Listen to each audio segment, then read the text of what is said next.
Summit attend करने के लिए तियानजिन में नरेंद्र मोदी पहुंच चुके हैं और वहां पर उनका रेड कारपेट वेलकम होता है, फूलों का गुलदस्ता पेश किया जाता है। और हैरत की बात यह है कि कहीं से भी नहीं महसूस हो रहा था कि इंडिया और चाइना किसी ज़माने में एक दूसरे के एनिमी थे। इनका फ्रेंड बनना कितना ज़्यादा जो है कंट्रीज़ को टफ टाइम दे सकता है। और यहाँ पर हम इंडियन डायस्पोरा की बात करेंगे। पाक चीनी दोस्ती चाऊ चाऊ पाऊ पाऊ चाऊ चाऊ। वीडियो शुरू करने से पहले एक छोटा सा वादा करिए, आप हमें सब्सक्राइब करिए और हम आपको देश दुनिया की हर बड़ी खबर सीधी, सच्ची और सबसे पहले पहुंचाएंगे। चीन भीख देने में भी रुक गया भाई, कह रहा कटोरे का माल खाली करो पहले। मोदी के चीन पहुंचने से पहले ही पाकिस्तान को 440 वोल्ट के झटके लगने शुरू हो चुके हैं। पाकिस्तान के प्रधानमंत्री शहबाज शरीफ भी एससीओ बैठक में हिस्सा लेंगे, लेकिन वो चीन भीख का कटोरा लेकर जा रहे हैं। लेकिन चीन ने भी कह दिया कि अगली भीख तब मिलेगी भाई जब पुराना हिसाब क्लियर करो। इस्लामाबाद हो, लाहौर हो या फिर पेशावर, आज पाकिस्तान में हर जगह सिर्फ एक ही बात हो रही है। चाइना में प्रधानमंत्री मोदी रेड कार्पेट वेलकम। ये देखिए जरा, माय गॉड। पाकिस्तान को सीपेक प्रोजेक्ट में पावर सप्लाई करने वाली चीनी कंपनियों के 423 करोड़ रुपए चुकाने। चीन ने कह दिया कि पाकिस्तान सीपेक के तहत बनी पावर कंपनियों का समय पर बिल अदा नहीं करता, इसलिए उसे अब और पैकेज नहीं दिया जा सकता। इसके बाद शहबाज शरीफ ने वित्त मंत्रालय को निर्देश दिया है कि उनके चीन जाने से पहले चीन की पावर कंपनियों को 100 अरब डॉलर का भुगतान कर दो हर हाल में, जो कुल बकाये का 1/4 है। भाई इससे चीन को मैसेज जाएगा कि ये पैसा दे रहा है, अब वहां से और भीख लेके आएगा। ये बहुत स्मार्ट भिखारी हैं पाकिस्तान वाले। मंत्रालय का बड़ा बयान आया है। पीएम मोदी ने जिनपिंग को दिया भारत आने का न्योता। ये बताया विदेश मंत्रालय ने। ब्रिक्स सम्मेलन में भारत आने का न्योता दिया गया है। पीएम मोदी ने आतंकवाद का मुद्दा भी उठाया। मोदी साहब को जब इन्हों में गए हैं तो मोदी साहब शलवार कमीज में गए हुए, वो कुर्ते पजामे में अपने नेशनल लिबास में गए और वहाँ जाके सारी दुनिया के जो प्रेसिडेंट थे और प्राइम मिनिस्टर सारे खड़े हो गए। अच्छा, मोदी साहब को देख के एहतरामन जो अपने प्राइम मिनिस्टर को वेलकम करने के लिए मौजूद है। इंडियन स्टाइल के अंदर नरेंद्र मोदी का वेलकम होता है, इंडियन गाने बजाए जाते हैं, उस तरह का रस्म किया जाता है। तो इंडियन कल्चर को हमने चाइना के अंदर प्रमोट होता हुआ इस विजिट में देखा।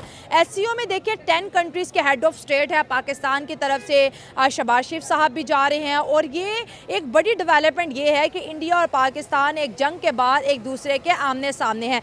चाइना पाकिस्तान का फ्रेंडली कंट्री है और इंडिया का फ्रेंडली कंट्री बनने जा रहा है। और क्या ट्रंप को यह बर्दाश्त होगा कि जिस चाइना को काउंटर करने के लिए वो इंडिया को अपना न्यूट्रल पार्टनर समझता था, अपना बेस्ट अलाय समझता था, आज इंडिया ने अमेरिका को उसकी औकात याद करा के चाइना के ब्लॉक में रशिया के साथ हमें बैठा हुआ नजर आ रहा है। इस एससीओ समिट से वर्ल्ड पॉलिटिक्स में कितना बड़ा चेंज आएगा। और नरेंद्र मोदी को शी जिनपिंग की जानिब से एक सीक्रेट लेटर भी भेजा गया, जिसको पढ़ने के बाद दिल्ली सरकार ने फैसला किया कि मोदी साहब एससीओ को अटेंड करेंगे। क्योंकि अगर रिकॉर्ड देखा जाए 10 एससीओ समिट में से मोदी साहब ने सिर्फ 2 ही अटेंड किए और बाकी सबको इग्नोर किया। एकदम से एससीओ इंडिया सरकार के लिए इतना इंपॉर्टेंट क्यों हो गया। और चाइना और इंडिया एक कुछ बड़ा प्लान करने जा रहे हैं उस लेटर के मुताबिक, जो कि ट्रंप को कभी गवारा नहीं होगा। इसी के ऊपर बात कर मतभेद नहीं, साझेदारी बढ़ाने पर जोर दिया है।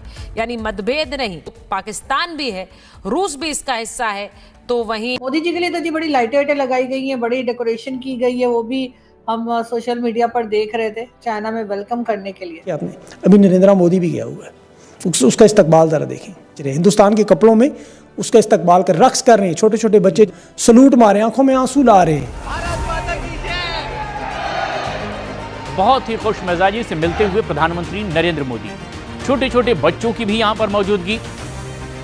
भारत माता की जय, वंदे मातरम कहते हुए प्रधानमंत्री का स्वागत करते चीन में भारतीय समुदाय के लोग।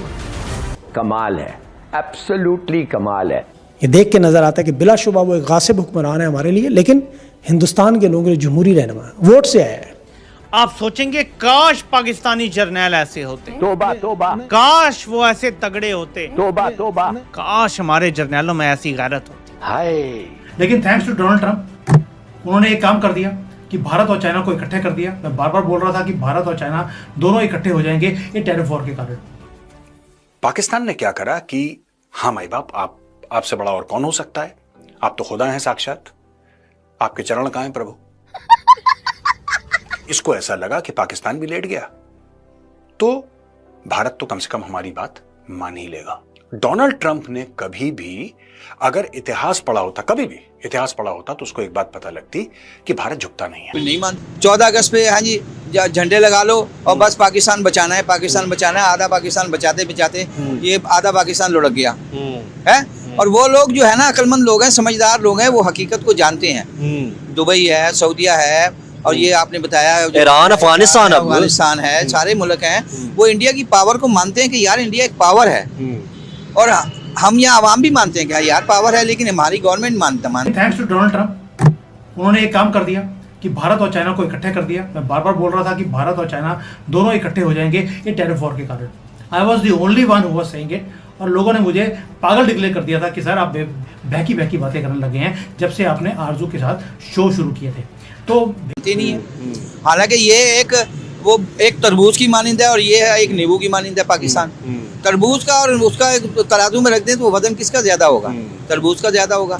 उम्रा करने गए सऊदीया, अच्छा, वहाँ मेड इन पाकिस्तान कोई चीज थी ही नहीं। अच्छा, जो चीज बनियान ली, जूते लिए मदीना में, वहाँ मक्का में, वहाँ सारी made in India, made in India, made in India, made in India. पर इंडिया ही था, पाकिस्तान था ही कुछ नहीं। पाकिस्तानी सिर्फ हम ही थे कि मेड इन पाकिस्तान हम थे खुद, और बाकी सब चीजें बिकने वाली जितनी भी थी ना, इकोनॉमी उनकी जितनी भी है, वो सारी प्रोडक्शन सारी जो है ना वो मेड इन इंडिया ही थी। इंडिया की चीजें थी वहाँ, इंडिया की और मयारी चीजें थी। ये नहीं खराब थी, हम लेके आए वहाँ से, बनियाने लेके आए, और भी चीजें लेके आए, खिलौने लेके आए, काफी चीजें लेके आए वहाँ से, ज्वेलरी लेके आए। तो वो काफी वो जो है ना वहाँ मेड इन इंडिया, इंडिया को बहुत ऊपर ले गए ये लोग। कुछ कुव्वतें हैं जो नहीं चाहती कि इंडिया के साथ उनके ताल्लुकात अच्छे हों, और ये इनके जो जिहादी तंजीमें हैं उनके फंड बंद हो जाएंगे। अच्छा, कुछ कुव्वतों को फंड जो बाहर से मिलते हैं वो भी बंद हो जाएंगे। अच्छा, सिर्फ वो अपने मफादात को सामने रखते हुए इंडिया से अच्छे ताल्लुकात नहीं बनाना चाहते। अच्छा, ये सिर्फ हुक्मरानों का और कुछ मखसूस कुव्वतों का मसला है। अच्छा सर, मैं आपसे सवाल करना चाहता हूँ, सॉरी मैं आपकी बात कर रहा हूँ, मुझे ये बताएं, हमने तो जिहादी तंजीमें, जैसे आपने कहा को फंड बंद हो जाएगा, हमने तो ये कहा कि हम जो जिहाद करते हैं इंडिया से, हमारी से लड़ाई जो है वो कश्मीर में कश्मीर के नहीं मुसलमानों के नाम पे करते हैं कि मुसलमानों पर जुल्म होता है। कश्मीर बचाओ, कश्मीर बचाओ, कश्मीर बचाते बचाते आधा पाकिस्तान निकल गया, बांग्लादेश बन गया, कश्मीर वहीं का वहीं है। अभी भी कश्मीर को बचा रहे हैं, अभी भी अफगान बलूचिस्तान इनके हाथ से निकलने वाला है। ये कश्मीर बचाते बचाते बलूचिस्तान को भी निकाल देंगे हाथों से। हाँ जी, सारा कुछ ये राह पे डाल देते हैं। हाँ जी, यहाँ पटाखा बजा, रा ने किया, वो भूखा मर रहा, रा ने किया, सलाब आ गया, इंडिया ने किया, ये फलूद आ गई, ये भी जो कुछ किया वो रा ने किया। रेलिफ रा पर रा रा रा रा रा रा राग गा रहे हैं, बस राग गा रहे हैं। अबे तुम क्या कर रहे हो? कोयटा में अभी पिछले हफ्ते एक बम धमाका हुआ, खुदकश बमबार आया, पता नहीं चला। मैं वहाँ पे लाइब्रेरी में रिसर्च करने के लिए गया था, इंग्लैंड में, भगत सिंह के लिए, और वहाँ पे भगत सिंह के नाम के एक रोड का मैं पढ़ के बड़ा हैरान हुआ कि जिन्होंने उसको फांसी दिया वो ही मजबूर हो गए कि अपने एक रोड का नाम भगत सिंह के नाम पे रखने के लिए। वहाँ उधम सिंह के नाम पे एक हाल है बहुत बड़ा, जैसे हमारे यहाँ लेबर हाल है या दूसरे हाल है। राजगुरु साहब ने, हाँ जी, सुखदेव साहब ने, और भगत सिंह साहब ने, उधम साहब ने, उधम सिंह साहब ने, ये जो कुर्बानियाँ दी, फांसी पे चढ़ के मुल्क को बचाया इन्होंने, मुल्क को आज़ाद करवाया है। ठीक है ना? अब इंडिया तो आज़ाद हो गया, लेकिन पाकिस्तान अभी तक आज़ाद नहीं हुआ, ये गुलामी में ही है। हाँ जी, कर्जे ले लेके खाए जा रहे हैं, हम उतारे जा रहे हैं। पाकिस्तान में जो समझते हैं इस चीज़ को, हम बैठे हुए हैं, ये हमारे सुबीर तुफैल साहब बैठे हुए हैं, और भी हमारे साथी हैं, वो जो समझते हैं इस बात को, वो कहते हैं कि जी हमारे हीरो हैं। हम कह रहे हैं हमारा हीरो है, हम कहते हैं हमारा भगत सिंह हमारा हीरो है, सुखदेव, राजगुरु, उधम सिंह हमारे हीरो हैं। हम तो मानते हैं कि पाकिस्तानी अवाम कैसा फील कर रही है, उनका बेहतरीन दोस्त इंडिया को वार्मली वेलकम करता हुआ नजर आ रहा है। कुछ दिन पहले कि इंडिया और चाइना जो हैं वो अपने ज़ाती मफाद को पीछे छोड़ के कंट्री के लिए सोचते हैं, और देखिए आज वो बात प्रूव हुई है नहीं।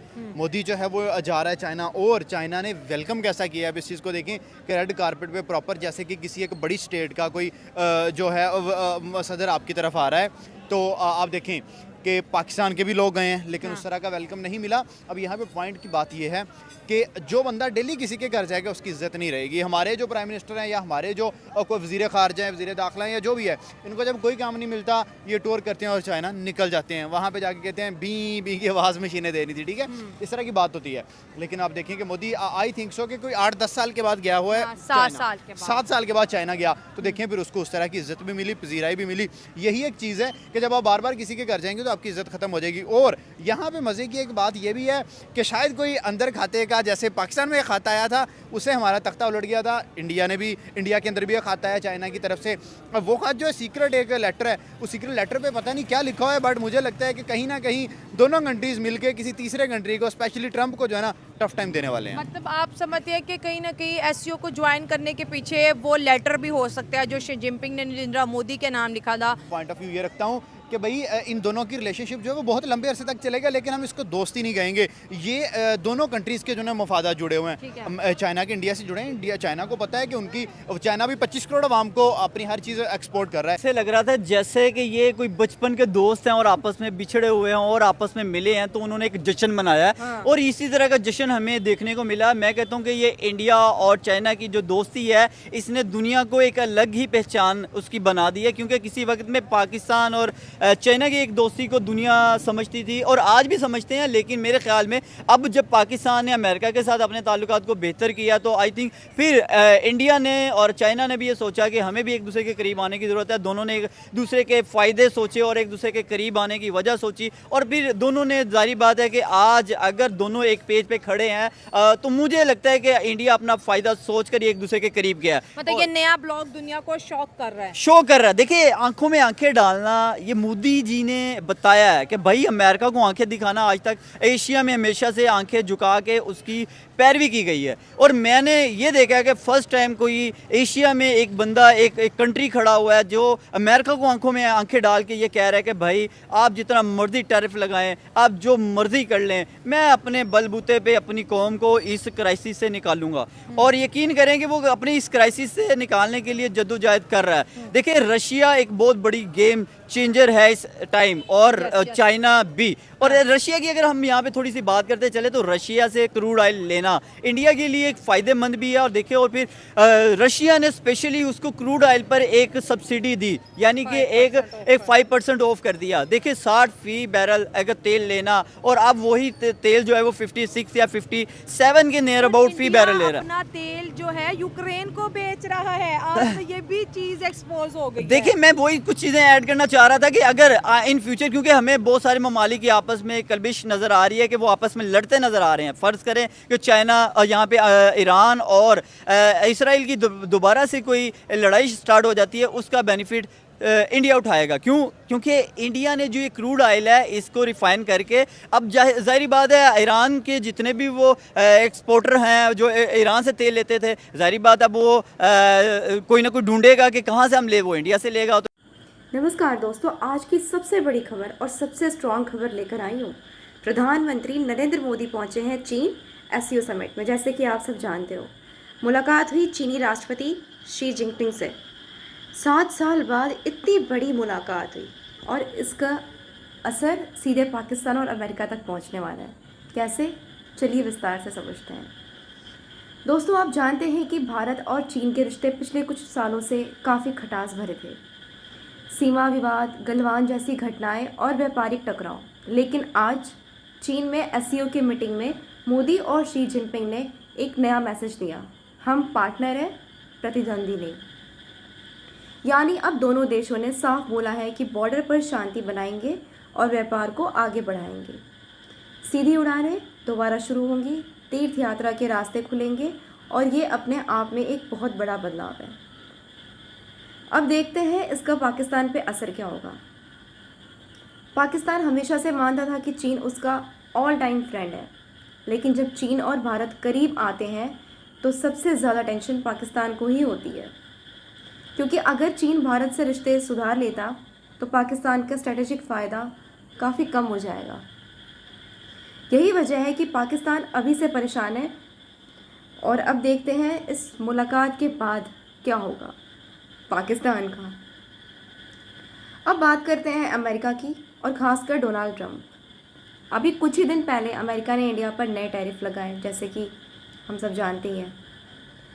लेकिन मोदी जी का ये कदम साफ दिखाता है कि इंडिया केवल अमेरिका पर निर्भर नहीं रहेगा, बल्कि रूस और चीन के साथ बैलेंस रिश्ते बनाकर अपनी फॉरेन पॉलिसी को और मजबूत करेगा।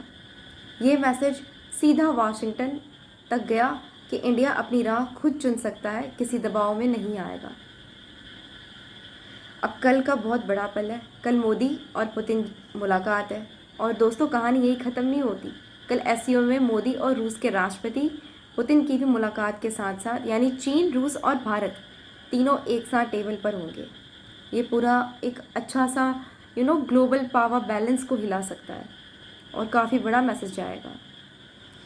तो दोस्तों एक ही मुलाकात से पाकिस्तान बेचैन हो गया है, ट्रम्प टेंशन में आ गया है और दुनिया को साफ मैसेज चला गया कि इंडिया अब मल्टीपोलर वर्ल्ड में अपनी जगह खुद तय करेगा।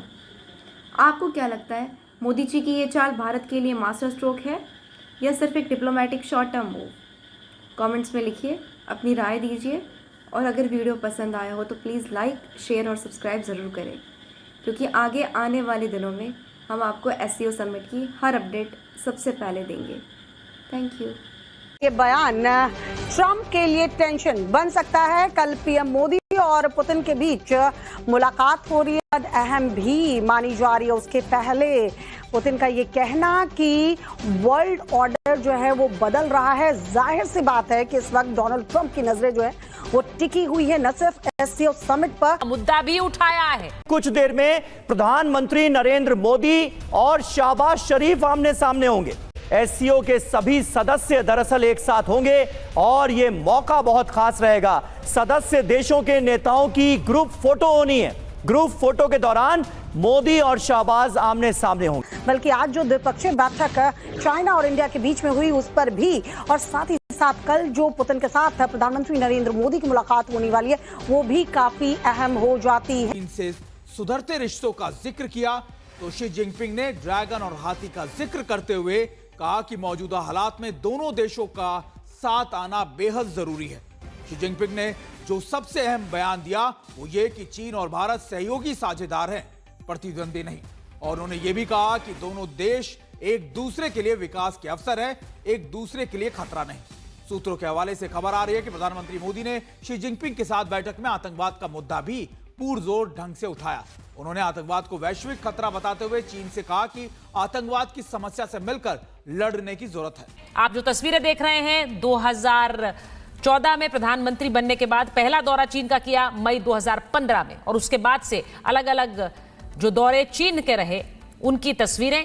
और पिछले 7 साल से चीन का रुख नहीं किया था प्रधानमंत्री ने, लेकिन अब ये मुलाकात चीन में हो रही है।